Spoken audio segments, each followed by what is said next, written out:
پھیپھڑوں میں اتنی جان تھی کہ کسی نوجوان کا دم پھولتا نہیں تھا۔ اس عرصے میں ہماری شکاری پارٹی کی نفری 40 اور کتوں کی تعداد 30 تک پہنچ چکی تھی، لیکن اس فوج میں اب جیکی اور اس کا آقا نہیں تھا۔ اس کی وجہ یہ تھی کہ جیکی ہمارے کتوں میں گھل مل گئی تو ہمارے 4 نہایت اعلیٰ نسل کے کتے شکار سے منہ پھیر کر جیکی کی محبت کا شکار ہو گئے۔ جہاں محبت ہوتی ہے وہاں رقابت بھی ضرور ہوتی ہے۔ یہ چاروں کتے ایک دوسرے کے دشمن ہو گئے اور انہوں نے ایک روز ایک گیدڑ کے پیچھے بھاگتے آپس میں جنگ نہ کرنے کے معاہدے کو توڑ دیا۔ ان میں کیمبل پور سے منگوایا ہوا ایک لڑنے والا خونخوار کتا تینوں رقیبوں کو بری طرح پٹخ کر جیکی کو ساتھ لیے الگ جا بیٹھا۔ پھر اس نے محبت کا یہ ثبوت پیش کیا کہ جب کتے گیدڑ کا گوشت کھا رہے تھے تو اس کتے نے ایک کتے کو گردن سے جا دبوچا اور اسے بہرحمی سے جھنجھوڑ کر پرے پھینک دیا، پھر اس کے حصے کا گیدڑ کا گوشت اٹھا کر جیکی کے سامنے جا رکھا۔ جیکی گوشت کھانے لگی تو اس کا چاہنے والا یہ خونخوار کتا اس کے سر اور منہ پر بڑے پیار سے زبان پھیرنے لگا۔ اسی شام ارشد اور افضل کے کتوں نے طویلے میں ان تینوں کتوں نے جیکی کے عاشق پر حلہ بول دیا اور اس کی خوب گت بنائی۔ جب ہم چند دن بعد پھر شکار پر چلنے لگے تو ہم نے جیکی کے آقا سے کہا کہ خود آ جاؤ، جیکی کو ساتھ نہ لے چلو کیونکہ ہمارے کتے خراب ہوتے ہیں۔ اس پر وہ ناراض ہو گیا اور جیکی کو ساتھ لیے گھر چلا گیا۔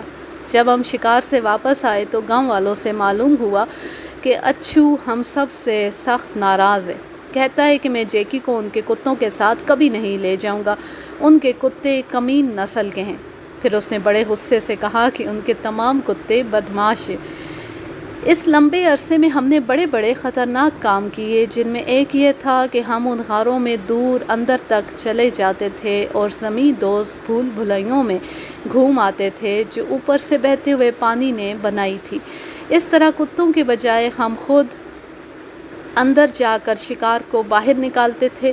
کئی بار سانپوں سے سامنا ہوا، بعض اوقات گو سامنے آ گئی اور اس نے دم سے حملہ کر دیا، اور ایک بار ایک لومڑی سامنے آ گئی جو اچک کر حملہ کرنے کے لیے تیار ہو گئی۔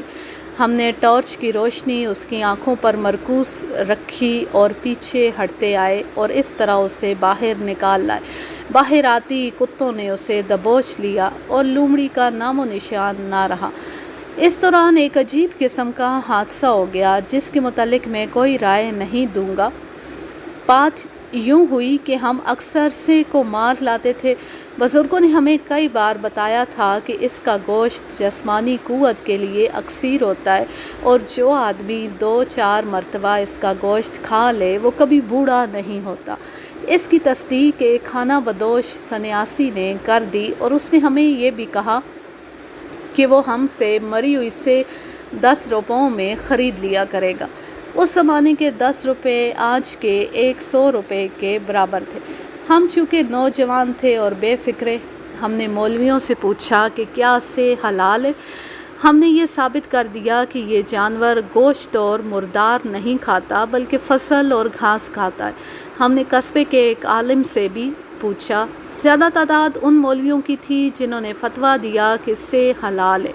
ہمارے گاؤں میں ایک نوجوان تھا جس کا نام آفتاب سمجھ لیجئے، اصلی نام لکھنے سے گریز کروں گا۔ آفتاب بچپن سے مذہب کا طالب علم بن گیا۔ وہ جہلم میں 3 سال کسی عالم کی شاگردی میں رہا تھا، پھر اس نے گاؤں کی مسجد میں آ کر ورد وظیفے اور رات بھر جاگ کر چلہ کشی شروع کر دی تھی۔ اس نے 2 ٹوک فتویٰ دے دیا کہ سے حلال ہے۔ اتفاق سے ہم ایک سے کو شکار کر لائے تھے جو ابھی مری نہیں تھی۔ اسے ذبح کیا اور اس کا تھوڑا سا گوشت ہم نے ارشد اور افضل کے گھر میں خود ہی پکایا۔ آفتاب نے اپنے فتوے پر عمل کرتے ہوئے بہت سا گوشت کھا لیا، مگر ہم میں سے کسی نے بھی نہ کھایا۔ مجھے یاد نہیں کہ ہم نے کیوں نہیں کھایا تھا، شاید کچھ کراہیت سی محسوس ہوئی تھی۔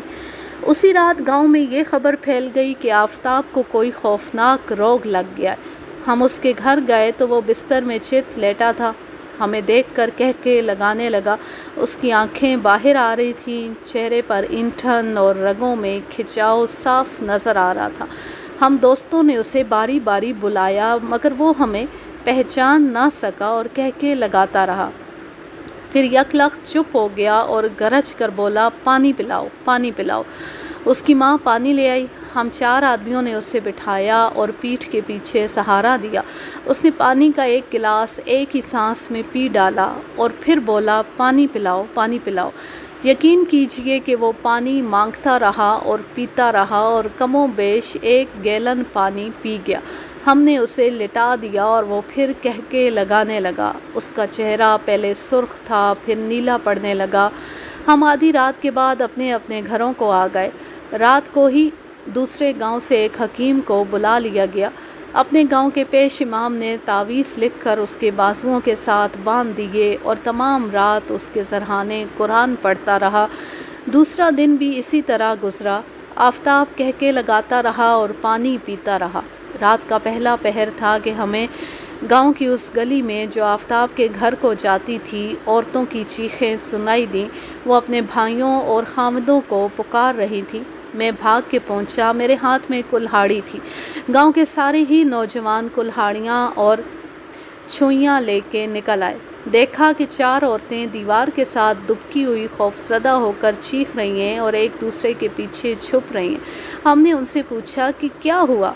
تو سب یک وقت بولنے لگی، یہ دیکھو، یہ اتنے سارے لوگ نیزے اٹھائے ہوئے ہمیں اٹھا لے جانا چاہتے ہیں۔ ان کی آنکھیں دیکھو۔ وہ خلا میں اشارے کر رہی تھی مگر ہمیں نیزوں والے لوگ نظر نہیں آ رہے تھے۔ ہم نے 4 عورتوں کو گھیرے میں لے لیا اور قریب کے مکان میں لے گئے۔ وہ بہت ہی زیادہ خوفزدہ تھیں۔ انہوں نے بتایا کہ وہ آفتاب کی بیمار پرسی کے لیے گئی تھیں۔ جب اس کے گھر سے نکل کر یہاں پہنچی تو اچانک 20-25 لمبے تڑنگے مرد ہاتھوں میں نیزے اٹھائے ان کے گرد جمع ہو گئے اور کہنے لگے کہ ہمارے ساتھ چلو۔ ان عورتوں نے ان مردوں کا حلیہ یہ بتایا کہ ان کے سر اور چہرے صافوں میں لپٹے ہوئے تھے، صرف آنکھیں نظر آتی تھیں اور ان کی آنکھیں چمک رہی تھیں۔ ان کے ہاتھ بہت لمبے لمبے تھے اور گردنیں بھی بہت لمبی تھیں۔ اس وقت تو ہم سب ڈر گئے اور یقین کر بیٹھے تھے کہ آفتاب پر شرشرار کا قبضہ ہو گیا۔ جب انہوں نے آفتاب کے کہکے سنے اور اس کی باہر نکلی ہوئی آنکھیں دیکھیں تو ان عورتوں کو شرشرار نظر آنے لگا۔ وہ دہشت زدہ ہو کر باہر نکلیں تو 4 میں سے ایک نے چیخ کر کہا، یہ دیکھو، یہ کون ہے؟ نیزے اٹھائے ہوئے ہیں، ان کی آنکھیں دیکھو۔ اور دوسری عورتوں کو بھی وہی کچھ نظر آنے لگا۔ یہ شاید ان کے تصور کا قصور تھا جو انہیں سامنے دکھائی دینے لگا تھا۔ یہ خبر بھی گاؤں میں مشہور ہو گئی اور اس رات جو بھی عورت آفتاب کو دیکھ کر گلی میں آئی اسے نیزوں والے یہ مرد نظر آئے اور وہ چیخیں مارتی بھاگ اٹھی۔ حقیقت یہ ہے کہ ہم میں سے کسی مرد نے کوئی ایسا آدمی نہ دیکھا۔ ہم رات بھر کلہاڑیاں اور لاٹھیاں اٹھائے گلیوں میں پہرا دیتے رہے۔ اس دوران پیش امام نے یہ انکشاف کر دیا کہ آفتاب ایک چلہ کر رہا تھا جس کے دوران اسے گوشت اور خصوصاً سے جیسے جانور کا گوشت نہیں کھانا چاہیے تھا، جس کے متعلق ابھی مستند فیصلہ نہیں ہوا تھا کہ وہ حلال ہے یا حرام۔ بہرحال پیش امام نے فتویٰ دیا کہ چلہ الٹ گیا ہے اور اب شرشرار اور بھوت پریت گاؤں میں اتر آئے ہیں۔ پیش امام کے اس انکشاف نے گاؤں میں دہشت طاری کر دی اور گھر گھر سے قرآن کی صدائیں اٹھنے لگیں۔ دوسرے دن ہم 2-3 دوست بوڑھوں، سیانوں اور پیش امام کی مرضی کے خلاف گھوڑوں پر 5 میل دور قصبے میں گئے۔ ایک خالی گھوڑی ساتھ تھی۔ وہاں ایک ہندو ڈاکٹر ہوتا تھا۔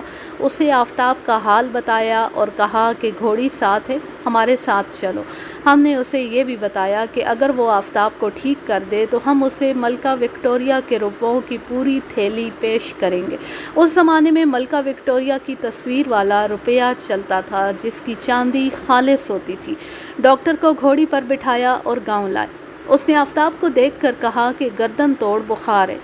گردن توڑ بخار کیا ہوتا ہے ہمیں آج تک علم نہیں ہو سکا۔ اس دور میں ہم نے بڑے بڑے بخار، باری کے تاپ، سوکھے اور نزلے کے سوا کسی اور بیماری کا نام نہیں سنا تھا۔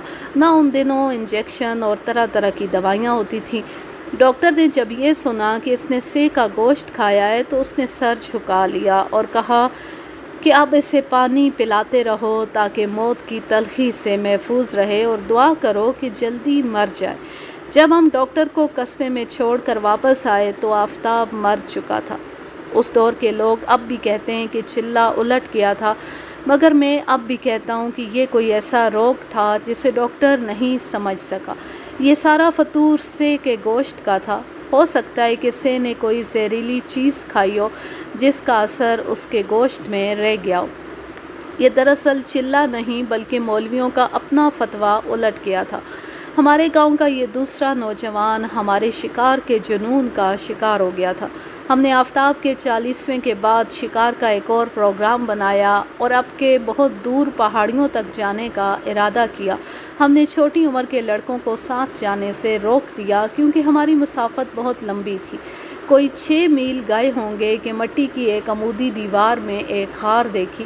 دیوار کے اوپر سے لے کر دور تک اونچے نیچے کھیتوں کا سلسلہ شروع ہو گیا تھا۔ بوگیر کتے غار کے اندر چلے گئے اور ہم باہر رک گئے۔ دوسرے کتے شکار کے انتظار میں بیتاب تھے۔ ہم دراصل 10 میل اور آگے پہاڑیوں تک جانا چاہتے تھے جن کا سلسلہ کیسر سکسیر کی خوبصورت وادی تک جا پہنچتا ہے۔ کتوں کو جانے کیسی مشک آئی کہ وہ غار میں گھس گئے۔ تھوڑی دیر تک دونوں کی دبی دبی آوازیں سنائی دیتی رہیں، پھر خاموشی طاری ہو گئی۔ ہم نے باہر سے کتوں کو پکارا، وسلیں بجائیں، لیکن کتے باہر نہ آئے۔ یہ غار ہمارے علاقے کے ان مخصوص قدرتی غاروں میں سے ایک تھا جو اوپر کے سیلابی پانی کا زمیں دوز راستہ ہوتا ہے۔ اندر اس کے کئی راستے بن جاتے ہیں۔ ارشد اندر چلا گیا۔ بدقسمتی سے ہم کوئی ٹارچ ساتھ نہیں لے گئے تھے کیونکہ ہمارا پروگرام غاروں کے اندر جانے کا نہیں تھا۔ ارشد کو گئے ہوئے 15-20 منٹ گزر گئے تو ہم نے آوازیں دیں لیکن کوئی جواب نہ ملا۔ میں غار میں داخل ہوا۔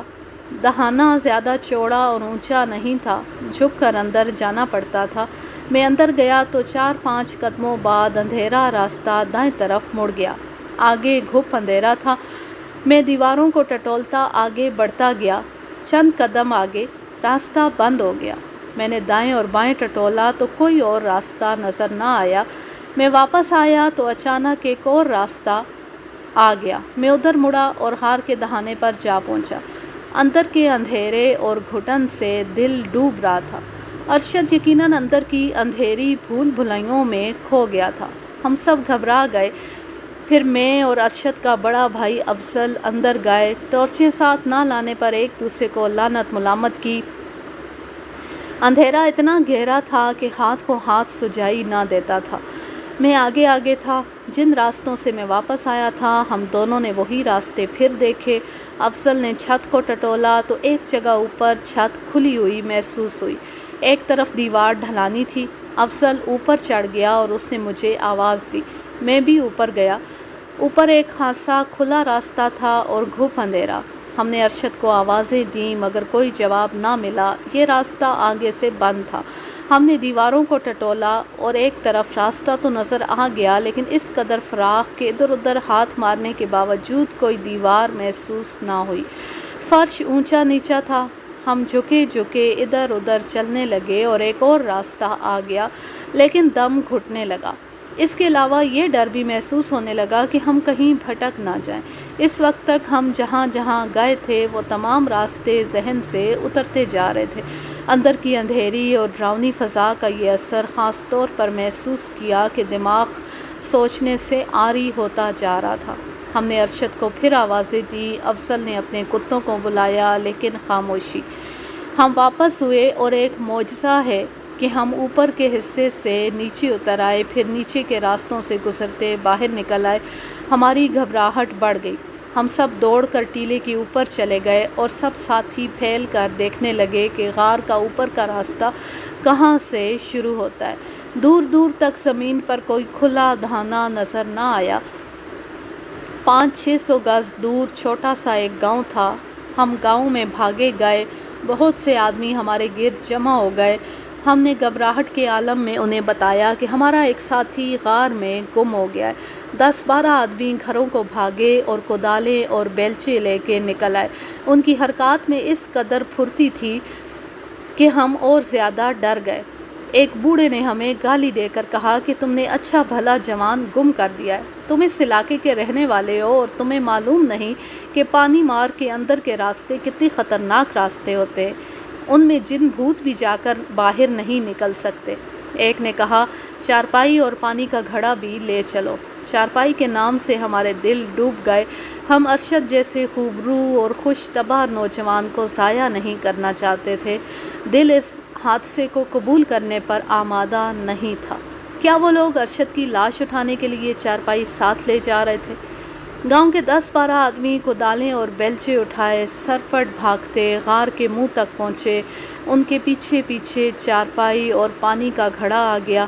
ایک آدمی غار کے اندر گیا اور باہر نکل آیا، اس نے مشورہ دیا کہ اندر جانا بیکار ہے، وہ سب اوپر چلے گئے۔ ایک بوڑھے نے ہم سے پوچھا کہ اوپر سے بتاؤ کہ تم غار کے اندر کس کس سمت کو گئے تھے۔ میں نے اور افضل نے اندازے کے مطابق اوپر لکیر ڈال کر گاؤں والوں کو وہ زمیں دوست راستہ سمجھایا جہاں ہم گئے تھے۔ بوڑھے نے زمین پر کئی جگہوں پر لاٹھی کا سرا مارا اور ایک جگہ رک کر کہنے لگا کہ یہاں سے کھودو، کھود دور نہیں ہے۔ گاؤں والوں نے دیکھتے ہی دیکھتے 3-4 گز چوڑا اور 1.5-2 گز گہرا گڑھا کھود ڈالا۔ پھر کسی نے کہا اب آہستہ، اور 2 کدالیں پڑیں تو نیچے سے زمین بیٹھ گئی اور کوئی 5-6 گز گہرائی میں تہ نظر آنے لگی۔ 2 آدمی نیچے اتر گئے اور غائب ہو گئے۔ وہ بلند آواز سے باہر والوں کو بتاتے رہے کہ وہ کہاں ہیں۔ بوڑھا دہانے پر بیٹھا انہیں پکار پکار کر ان کی رہنمائی کر رہا تھا۔ یوں معلوم ہوتا تھا جیسے بوڑھے کو نظر آ رہا ہے کہ زمین کے اندر کیا ہے۔ چند منٹوں بعد زمین کے نیچے سے آواز آئی، مل گیا، مل گیا۔ پھر آواز آئی، ابھی زندہ ہے۔ ہمارے دل بہت تیزی سے دھڑکنے لگے اور ہماری نظریں گڑھے کے اندر کے دہانے پر جم گئی۔ بہت دیر بعد دہانے میں ایک آدمی نظر آیا اور اس کے کندھے پر ارشد کی ٹانگیں تھیں۔ دوسرا آدمی نظر نہیں آتا تھا، اس نے کندھے کی طرف سے ارشد کو اٹھا رکھا ہوگا۔ بڑی مشکل سے انہوں نے ارشد کو سیدھا کیا، اس کا سر کندھوں پر ڈھلکا ہوا تھا اور وہ بے ہوش تھا۔ دونوں آدمیوں نے اسے کھڑا کر کے اوپر اٹھایا تو اوپر سے 2 آدمیوں نے جھک کر اسے کندھوں سے پکڑا اور آہستہ آہستہ باہر نکال لیا، اسے چارپائی پر ڈالا اور اس کے منہ پر پانی کے چھینٹے مارے گئے، ساتھ ہی منہ کھول کر چلو سے پانی ڈالا گیا، لیکن ارشد ہوش میں نہ آیا۔ گاؤں والوں نے چارپائی اٹھائی اور گاؤں کو چل پڑے۔ راستے میں انہوں نے ہمارے باپ دادا کے نام پوچھے، ہم ان کے لیے اجنبی نہیں تھے، وہ ہمارے گاؤں کے ہر بڑی عمر کے آدمی کو جانتے تھے۔ گاؤں میں ایک حکیم تھا، اس نے ارشد کی ناک کے سامنے خشک سی کوئی جڑی بوٹی رکھ دی اور ایک آدمی سے کہا کہ اس کے سینے پر آہستہ آہستہ مالش کرتے رہیں۔ ہم حیران و پریشان کھڑے دیکھ رہے تھے۔ ارشد کا رنگ لاش کی طرح زرد تھا۔ حکیم نے اس کے منہ میں ایک دوائی کے چند قطرے ڈالے اور تقریباً 3 گھنٹوں بعد ارشد نے آنکھ کھولی۔ وہ گھبرانے والا جوان نہیں تھا، اس نے بولنے کی کوشش کی مگر بول نہ سکا۔ ہم نے حال پوچھا تو اس نے مسکرا کر سر ہلایا کہ ٹھیک ہوں۔ دن کے پچھلے پہر تک وہ اٹھ بیٹھا لیکن بہت کمزور ہو گیا تھا۔ ہم نے گاؤں والوں سے کہا کہ ہمیں ایک گھوڑی دے دیں، ارشد کو اس پر بٹھا کر لے جائیں گے، لیکن ان لوگوں نے انکار کر دیا، کہنے لگے کہ بالکل ٹھیک ہو جائے گا تو ہم خود اسے تمہارے گاؤں پہنچا دیں گے۔ بڑے شرم کی بات ہے کہ اس حالت میں ہم اسے بھیج دیں۔ ہم 15-16 لڑکے تھے۔ گاؤں والوں نے ہمیں مرغیاں کھلائیں اور 8 مرغیاں ذبح کر کے ان کے پر اتارے اور مرغیاں ہمارے کتوں کے آگے پھینک دی۔ پھر ہم نے دیکھا کہ ہمارے کتوں کے لیے دودھ کی پوری بالٹی آ رہی تھی۔ معلوم ہوا کہ یہ دودھ کئی گھروں سے جمع کیا گیا ہے۔ شام کے وقت ہم ارشد کو وہیں چھوڑ کر اپنے گاؤں پہنچے اور ارشد کے متعلق سب کو اطلاع دی۔ اسی شام ارشد کی ماں اور برادری کے 2-3 آدمی اس گاؤں چلے گئے۔ تیسرے روز ارشد بالکل صحتیاب ہو گیا تو اسے اپنے گاؤں آنے کی اجازت ملی۔ ارشد اتنا ہی بتاتا تھا کہ وہ غار میں داخل ہو کر اوپر والے سوراخ میں داخل ہو گیا تھا، وہاں سے اسے کھلا راستہ ملتا گیا جو کئی جگہوں سے بند تھا، لیکن کوئی نہ کوئی راستہ مل جاتا تھا۔ کتے اس کے آگے تھے اور اسے ان کی آوازیں سنائی دیتی رہیں۔ پھر اس کا سر چکرانے لگا اور وہ واپس چل پڑا۔ وہ کئی ایک راستوں پر چلا مگر ہر راستہ بند تھا۔ پھر اسے کوئی ہوش نہ رہا۔ جن 2 آدمیوں نے اسے زمین کی ان ہولناک بھول بھلائیوں سے نکالا تھا، انہوں نے بتایا کہ ارشد زمین کے نیچے کی دنیا میں ایک فراخ جگہ کھڑا تھا جہاں کی چھت اونچی تھی، اس کی پیٹھ دیوار کے ساتھ تھی اور سر کندھے پر ڈھلکا ہوا تھا، اور وہاں سخت تیز بدبو تھی جیسے قریبی مردار پڑے ہوئے ہوں۔ ارشد کا مر جانا یقینی تھا، پھر اس کی لاش بھی نہ ملتی، لیکن گاؤں والوں کو اندازہ تھا کہ پانی کا راستہ کہاں سے کہاں تک ہے۔ ارشد بظاہر صحت یاب ہو گیا، لیکن اس کے پھیپھڑے دن بدن خراب ہونے لگے اور دکھ کی علامتیں ظاہر ہونے لگیں۔ راولپنڈی جا کر ایکس رے کرایا تو پھیپھڑے صاف نکلے، لیکن پھیپھڑوں کے روگ نے اسے چارپائی پر ڈال دیا۔ بہت علاج کرائے، لیکن ارشد بہت ہی تیزی سے آخری منزل کو جا رہا تھا۔ کسی ڈاکٹر کو مرض کا سراغ نہ ملا، اور 1 مہینے تک ارشد ہڈیوں کا ڈھانچہ بن کر ہم سے ہمیشہ کے لیے جدا ہو گیا۔ معلوم نہیں کہ زمین کے اندر کیسے زہریلے جراثیم اس کے پھیپھڑوں اور جگر میں گھر کر گئے تھے۔ ہمارا شکار ختم ہو گیا۔ ارشد ہی تو روح رواں تھا۔ اس کے بھائی نے کتے فروخت کرنے کا ارادہ کیا تو گاؤں کے بزرگوں نے ہم سب کو اکٹھا کر کے کہا کہ مرے ہوں کے ساتھ جیتے جی نہ مرو، گاؤں میں شکار کے شوق کو قائم رکھو۔ جس بزرگ نے پہلی جنگ عظیم لڑی تھی، اس نے کہا، بچوں، ایک دوسرے کے پیچھے مرتے چلے جاؤ اور اس بھاگ دوڑ کو نہ چھوڑو۔ بیکار بیٹھ کر کیا کرو گے؟ گاؤں کی لڑکیوں کو دیکھ دیکھ کر ہیر وارث شاہ گاتے رہو گے؟ اٹھو اور بھاگو دوڑو۔ بزرگوں کی حوصلہ افزائی ہمیں پھر سے کھڈ اور نالوں میں لے گئی۔ ہمارے ساتھی ایک ایک کر کے فوج میں بھرتی ہوتے گئے اور ان کی جگہ نئے لڑکے ہماری پارٹی میں شریک ہوتے رہے۔ پاکستان بننے کے بعد زمانہ ایسا بدلا کہ لڑکوں کے انداز بدلنے لگے۔ پھر گاؤں میں ٹرانزسٹر اور ان کے ساتھ فلمی گانے آ گئے۔ لڑکے 10 میل کا فاصلہ طے کر کے قصبے میں فلمیں دیکھنے جانے لگے۔ دیہات میں ہیر، سونی اور سسی کی جگہ صبیحہ، مسرت نذیر اور نیلو نے لے لی، اور یہاں بھی عشق و محبت کے ڈرامے شروع ہو گئے۔ لیکن ہم جو ٹیلوں اور ٹیکریوں کو پھلانگتے جوان ہوئے تھے، بہت سے لڑکوں کو اپنے ساتھ بھگا بھگا کر جوان کیا تھا، وہ سب کشمیر کی پہلی جنگ لڑے، پھر وہ ستمبر سن 1965 کی جنگ لڑے۔ تقریباً سبھی محاذوں پر ہمارے گاؤں کا ایک ایک جوان موجود تھا۔ ان میں 6 جوان کمانڈو میں بھی تھے، جو دشمن کے مورچوں کے پیچھے جا کر دشمن کی کمر توڑتے رہے۔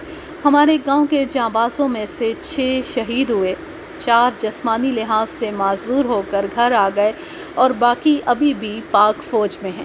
وہ جب جنگ کی باتیں سناتے ہیں تو شکار والی اصطلاحیں بولتے ہیں۔ ان کی نگاہ میں دشمن گیدڑ یا خرگوش تھا۔ وہ اکثر سنایا کرتے ہیں کہ وہ رات کی پیٹرول پر جاتے تھے تو دشمن کی پوزیشنوں میں چلے جایا کرتے تھے اور دشمن کے ایمونیشن ڈمپ کی مشق لے لیا کرتے تھے، پھر گرینیڈ پھینک کر سارا ایمونیشن اڑا کر رکھ دیتے تھے۔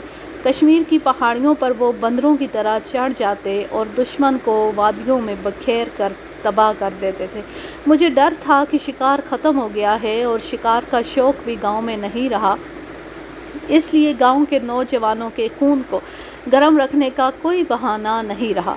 لیکن 6 شہیدوں کی قبروں اور 4 معذور غازیوں اور حاضر نوکری کے مجاہدوں کی بہادری کی کہانیوں نے گاؤں کا خون ایسا گرمایا ہے کہ اب ٹھنڈا نہیں ہو سکے گا۔ یوں یہ زبردست کہانی اپنے اختتام کو پہنچی۔ اب میں لیتی ہوں آپ سے اجازت۔ جانے خوش رہیں، شاد و آباد رہیں، ہنستے مسکراتے رہیں، اور اگر یہ کہانی یا میرا انداز پسند آئے تو اس چینل کو سبسکرائب ضرور کر لیں۔ اللہ حافظ، اللہ نگہبان۔